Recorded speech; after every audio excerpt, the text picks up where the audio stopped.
কি করে খাস এসব ছাইপাস?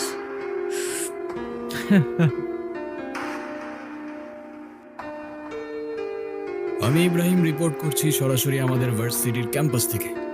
আজকের প্রশ্ন একটাই, স্বাধীনতা, ফ্রিডম কিংবা ইন্ডিপেন্ডেন্স, তার মানে কি এটা? ক্যাম্পাসের ভেতর এভাবে ওপেনলি স্মোক করা? যদি তাই হয়, আই এম সরি, আপনাদের এরকম স্বাধীনতায় আমি বিশ্বাস করি না। এবং সবচেয়ে ভয়ঙ্কর ব্যাপারটা কি জানেন?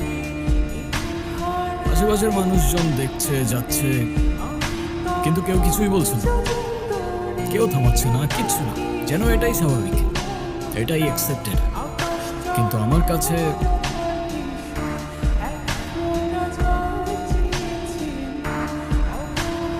দোস্ত, ওই ছেলেটা আমাদের দেখে ভিডিও করতেছে কেন?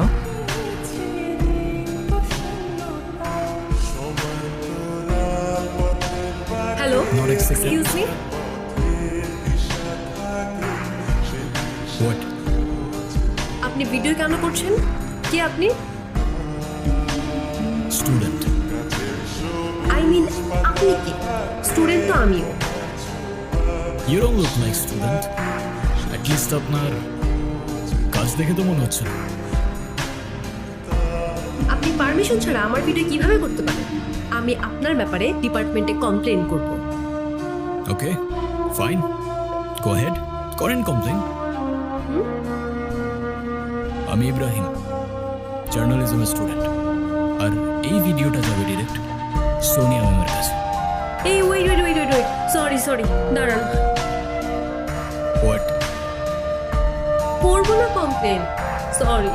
আর আমি তো স্মোক করি না, সে তো ওরা ডেহার দিছিল, সেই জন্য। আপনি ভিডিওটা ডিলিট করে দেন না প্লিজ। বললাম তো, ভিডিওটা যাবে ডিরেক্ট সোনিয়া ম্যামের কাছে। আপনি এমন কেন করতেছেন? সরি বললাম তো। সে তো আপনার ক্যাম্পাসে স্মোক করার আগে ভাবা উচিত ছিল, রাইট? ভিডিওটা ডিলিট করে দেন না প্লিজ। ওকে ফাইন, করে দেবো, একটা শর্তে। কি শর্ত বলেন? তোমার মায়ের নাম্বার দাও, তাকে ভিডিওটা দেখাই, তারপর ডিলিট করে দেবো। এইটা করেন না প্লিজ, আমার মা জানলে আমি একদম শেষ। তাহলে যতক্ষণ তোমার মায়ের নাম্বার না দিচ্ছ ততক্ষণ ভিডিওটা আমার কাছেই থাকুক। ডিলিট হলে তোমার মাকে দেখানোর পরই হবে। চললাম বস।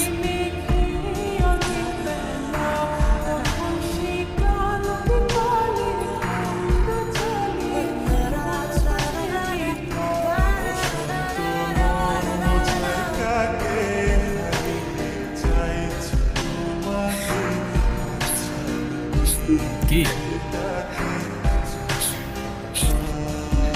কি হয়েছে?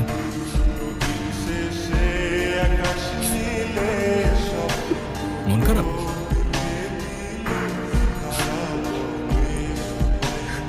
এ কি, তুমি কাঁদছো কেন? আমি কাঁদলে আপনার কি? ওকে, কি? আপনি আমার মায়ের নাম্বার চেয়েছিলেন না, নেন, যা খুশি বলেন, ভিডিও দেখান, যা ইচ্ছা করেন।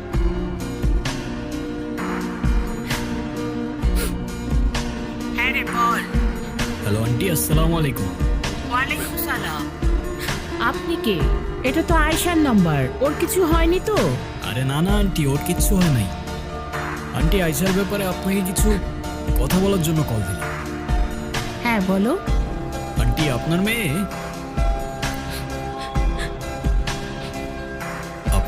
তো অসাধারণ একজন মানুষ। আমি ওর ক্যাম্পাসেরই ফ্রেন্ড। ক্যাম্পাসের সব টিচাররাই ওকে অনেক ভালোবাসে। ক্যাম্পাসে ওর মতো আরেকটা মেয়েও নেই। তাই ভাবলাম যে মেয়ে এত ভালো, তার মা না জানে কত ভালো মনের মানুষ। তাই ওকে বললাম আপনার সাথে একটু কথা বলার সুযোগ করে দিতে। ও মা, তাই নাকি? Thank you thank you.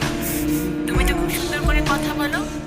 শুনো, তুমি আয়শার সাথে আমাদের বাসায় আসবা, কিন্তু তোমার কিন্তু দাওয়াত রইলো।